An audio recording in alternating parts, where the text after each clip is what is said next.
Bonjour et bienvenue, voici notre tour d'horizon économique, géopolitique et boursier. Nous sommes le jeudi 8 août et pour comprendre comment tourne la planète finance, c'est sur la bourse au quotidien et nulle part ailleurs.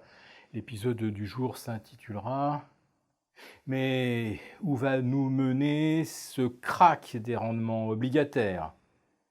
Parce que j'ai beau chercher, je ne vois pas trop bien comment qualifier, quel vocable utiliser pour décrire la chute des rendements. Moins 0,61 sur le Bund allemand, moins 0,36 sur les OAT, moins 0,4, moins 0,4 sur le 10 ans autrichien, moins 0,5 sur le 10 ans danois. Mais qui aurait pu croire qu'un jour nous verrions des rendements à moins 0,5%? Ce qui supposerait que la BCE abaisse le taux directeur à moins 0,5. Mais on est déjà très au-delà, puisque sur le Bund 10 ans, on est à moins 0,61, mais sur le 2 et 3 ans, on n'est pas loin de moins 100. Autrement dit, la BCE va-t-elle nous baisser les taux de 4 fois 25 points d'ici un an et demi?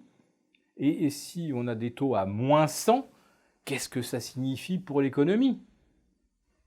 Historiquement, on n'aura jamais vu un épisode récessionniste s'annoncer par une baisse des rendements aussi profonde, aussi rapide, aussi cataclysmique que celle à laquelle nous venons d'assister. Parce que sur le Bund allemand, en l'espace de 2 mois, c'est quand même quelque chose qui avoisine les moins 75 points. Sur le 10 ans américain, on est tombé en dessous des 1,60 hier. Autrement dit, là aussi, on est à moins 80 points par rapport à il y a 2 mois. Non seulement on est dans une inversion des anticipations sur la politique monétaire de la Fed, mais là maintenant, on est dans l'anticipation de stratégies d'abaissement brutal des taux qu'on observe que lorsque les marchés connaissent un épisode de crise majeure, alors que pour l'instant, on est encore à plus de 2% de croissance aux États-Unis. Alors bien sûr, en Europe, c'est pas la même musique. On est probablement plus très loin des 1%, voire de basculer en dessous des 1% de croissance en France. On est déjà en dessous des 0,5 en Allemagne. Donc c'est vrai que le différentiel de croissance entre les États-Unis et l'Europe, il est déjà de 150 points.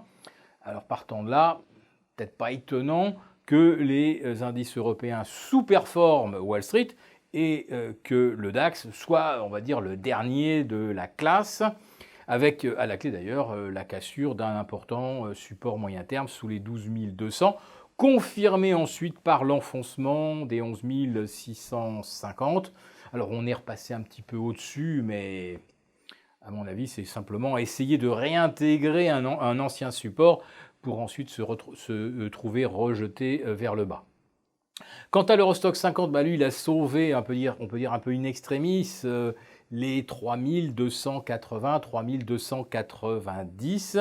Et là, on est retombé sur des supports qui remontent à la fin mai, préservés de justesse, probablement pas par hasard. Donc on a peut-être un petit répit, oui, en effet, peut-être un épisode de rebond technique qui nous permettra de nous repositionner, de renforcer la couverture des portefeuilles.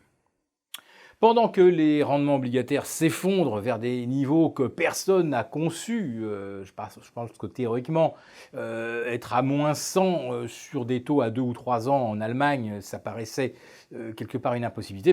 Le corollaire, bien sûr, c'est l'or qui s'envole au-delà des 1500 dollars l'once, même 1515. A priori, je ne vois pas très bien de résistance historique sur l'or avant au minimum 1550. Et ceux qui ont calculé des objectifs par inversion de mouvements de balancier pensent que l'or est parti pour les 1600. A priori, il faut se laisser porter par la vague. Mais si l'or va à 1600, alors ça veut dire qu'on va peut-être voir les taux longs américains descendre vers 1,40, le Bund allemand peut-être atteindre effectivement quelque chose qui ne serait pas très éloigné des moins 100 notre OAT pourrait atteindre les moins 0,75, c'est tout simplement doubler le mouvement de contraction des rendements qu'on observe depuis un mois, tout simplement. Un mois de plus à ce régime et nous aurons des OAT à moins 0,75, autrement dit confiscation de l'épargne. Autrement dit à terme, de très très grosses difficultés pour les régimes de retraite, pour les compagnies d'assurance. Bref, des taux extrêmement bas nous annoncent des temps extrêmement compliqués.